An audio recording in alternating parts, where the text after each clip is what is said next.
हम आपके मैथ्स का चैप्टर नंबर 15 प्रोबेबिलिटी की शुरुआत करने जा रहे हैं। Chapter 15 probability.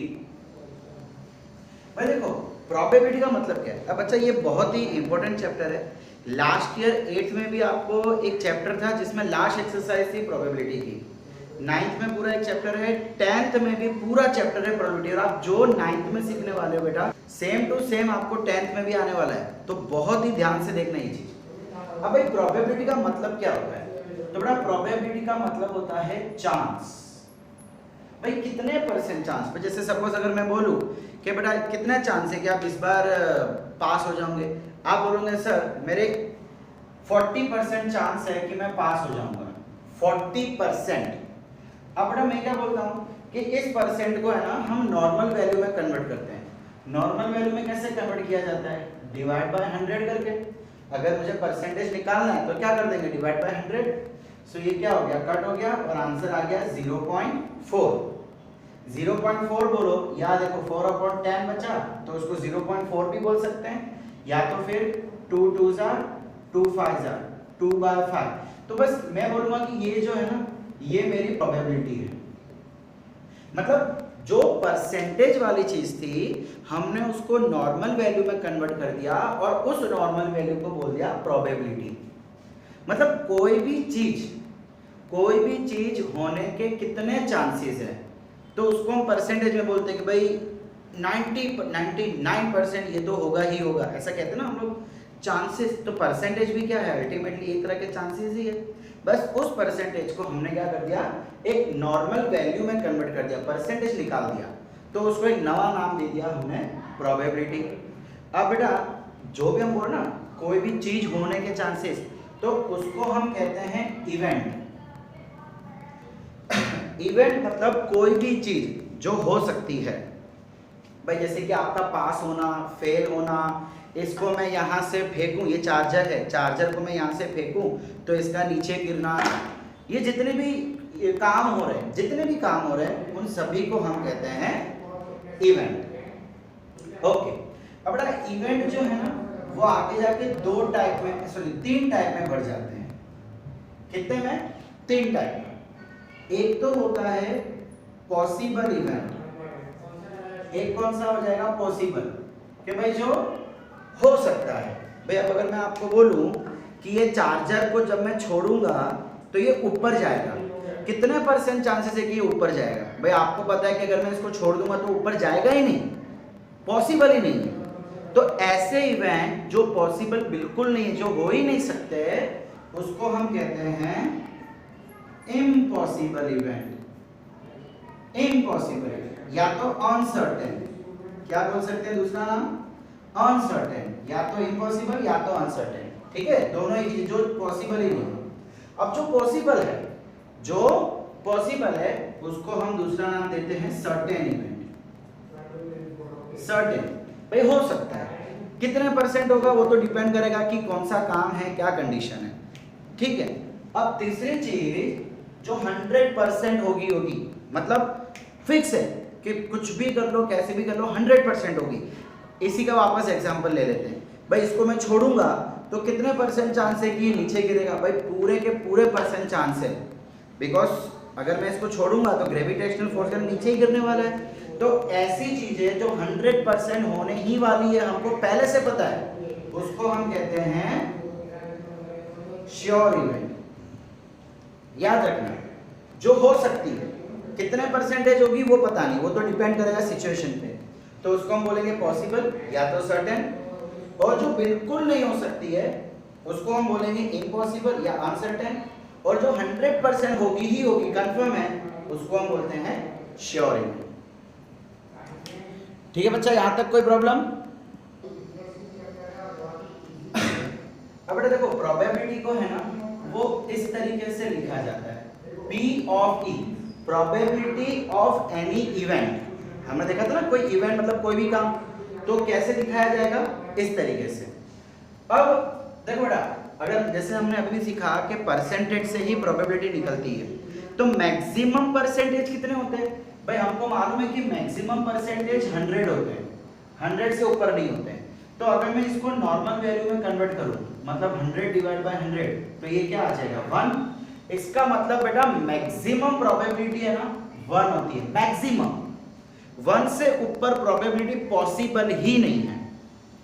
दूसरी चीज, अगर मैं आपको बोलूं कि कोई इम्पॉसिबल इवेंट है, जैसे कि इस चार्जर का ऊपर उड़ना इम्पॉसिबल इवेंट है, तो इम्पॉसिबल मतलब परसेंटेज कितने हो गए भाई, कितने परसेंट चांस है कि ये चार्जर ऊपर उड़ेगा? तो आप बोलोगे सर 0% चांस है, बिकॉज वो उड़ ही नहीं सकता। तो 0% उसको हम नॉर्मल में कन्वर्ट करते हैं, तो हम क्या बोल देंगे 0/100 मतलब 0। इसका मतलब प्रोबेबिलिटी की मिनिमम से मिनिमम वैल्यू होती है 0।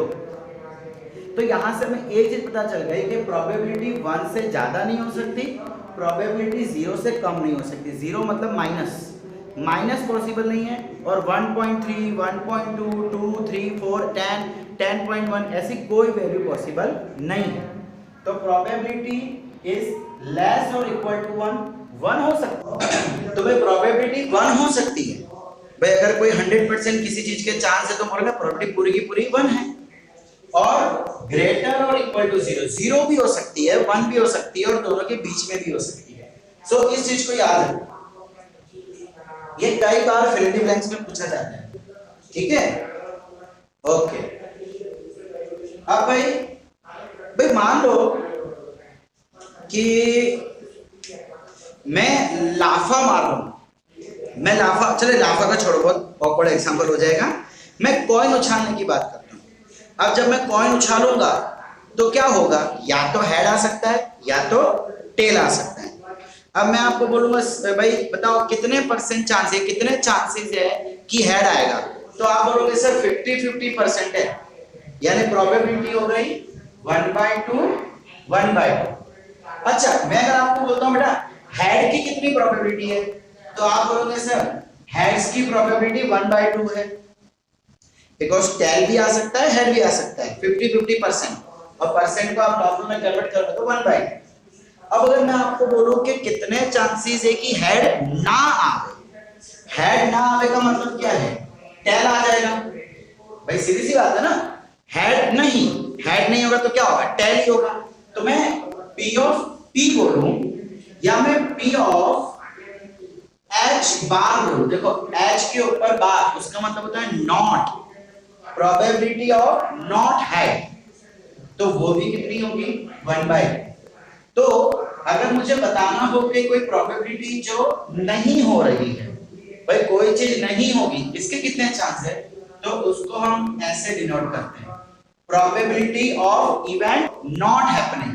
इसको क्या बोलेंगे, probability of event not happening. Probability नहीं हो, मतलब ये इवेंट नहीं हो रही है, हेड नहीं आ रहा, हेड नहीं आ रहा मतलब टेल आ रहा होगा, ठीक है? बस खाली डिनोट इस तरीके से करते हैं। अब एक और चीज देखो, हेड आ रहा है हाफ प्रोबेबिलिटी, हेड नहीं आ रहा है हाफ प्रोबेबिलिटी। मैं दोनों को ऐड कर देता हूं, मैं दोनों को ऐड कर रहा हूं, तो P of H plus P of H बार कितना हो जाएगा, ये हाफ प्लस ये भी हाफ प्लस हाफ, आधा प्लस आधा, एक हो जाएगा। इसका मतलब एक बहुत ही इंपॉर्टेंट थियरी यहां से रिजल्ट निकल के आता है कि भाई probability of any event happening plus probability of any event not happening, हो रहा हो और नहीं हो रहा हो, अगर मैं दोनों को प्लस करूंगा तो कंपलसरी आंसर 1 ही आएगा, कंपलसरी 1 है। समझ आ रहा है बेटा मैं क्या बोल रहा हूं? अब भाई हमने अभी तक जितना भी देखा बेटा उसमें सिर्फ एक चीज बाकी है, वो है आउटकम्स। और आउटकम्स को हम एक दूसरे नाम से भी बोलते हैं, जो कि है आपका, एक मिनट, हाँ भाई थोड़ा आउटकम्स का मतलब क्या होता है, मैं देखो जब भी आप कुछ चीज कर रहे हो, कोई इवेंट कर रहे हो, तो उस इवेंट में क्या क्या हो सकता है। एज पर एग्जांपल अगर मैं कॉइन उछाल रहा हूं, इवेंट क्या हो गई, कॉइन का उछालना, तो भाई तुम्हें कॉइन को उछाल रहा हूं तो क्या हो सकता है, क्या क्या पॉसिबिलिटी। आउटकम्स का मतलब पॉसिबिलिटी। तो भाई पॉसिबिलिटी क्या है कि अगर मैं कॉइन को उछालूंगा तो हेड आएगा या तो फिर टेल आएगा। तो भाई इसको मैं इस तरीके से कर्ली ब्रैकेट के अंदर लिख दूंगा और बोल दूंगा कि ये मेरे आउटकम्स है। आउटकम्स का मतलब कि जब भी कोई इवेंट हो रहा है तो क्या क्या चीजें पॉसिबल है, सिंपल। अब अगर मान लो कि मैं आपको बोलूं right the outcomes of a dice when it is tossed once. भाई डाइस मतलब जो आप कहते हो लूडो में वो सब, पर डाइस को when it is tossed once, भाई अगर मैं डाइस को एक बार टॉस करता हूं तो कितने आउटकम्स होंगे, क्या क्या होगा। भाई डाइस के ऊपर क्या होता है 1 2 3 4 ऐसा होता है ना। तो भाई आउटकम्स क्या होंगे 1 2 3 4 5 या तो 6। तो इसको कर्ली ब्रैकेट में लिख दो, ये हो गए हमारे आउटकम्स।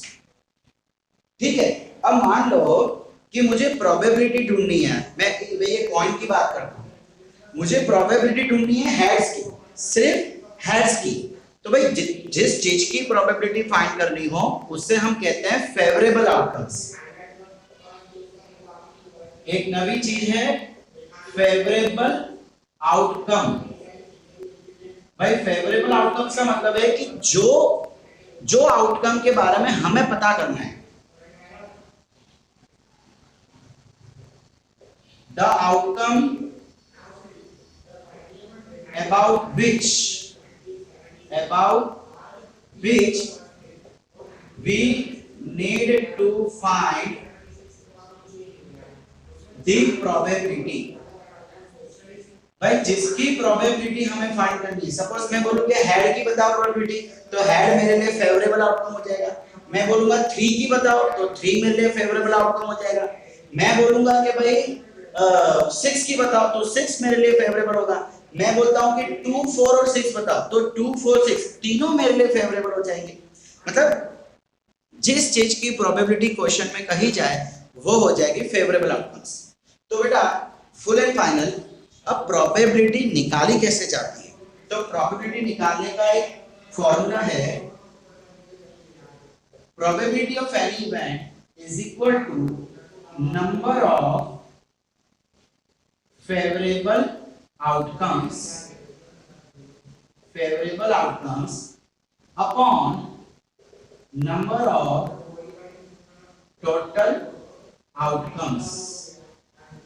भाई जो फेवरेबल आउटकम्स है मतलब जिसकी मुझे प्रोबेबिलिटी निकालनी है वो कितनी बार आ रहा है अपॉन टोटल आउटकम्स कितने हैं। एज पर एग्जांपल बेटा सपोज करो कि मुझे 3 की प्रोबेबिलिटी फाइंड करनी है। मैंने डाइस उछाला, कहा जा रहा है फाइंड द प्रोबेबिलिटी ऑफ 3, कितने चांसेस है कि 3 आएंगे।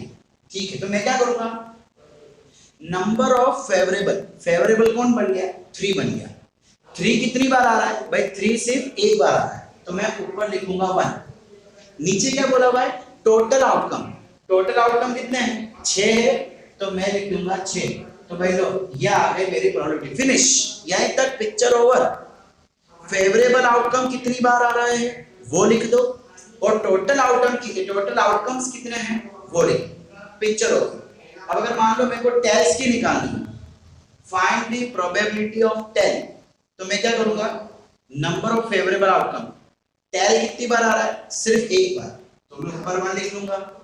टोटल आउटकम कितने हैं, टोटल आउटकम 2 है, तो मैं नीचे 2 लिख दूंगा। तो देखो प्रोबेबिलिटी कितनी आ गई 1/2 जो हमने पहले देखी थी। तो इस फॉर्मूला से, ये फॉर्मूला को नोट डाउन कर लो, लिख लो, कुछ भी कर लो, इस फॉर्मूला से हम किसी भी इवेंट की प्रोबेबिलिटी ढूंढ सकते हैं। फेवरेबल मतलब जिसकी प्रोबेबिलिटी ढूंढनी है वो कितनी बार आ रहा है, और नीचे टोटल कितने आउटकम्स है टोटल। ठीक है बच्चा, समझ आया यहां तक।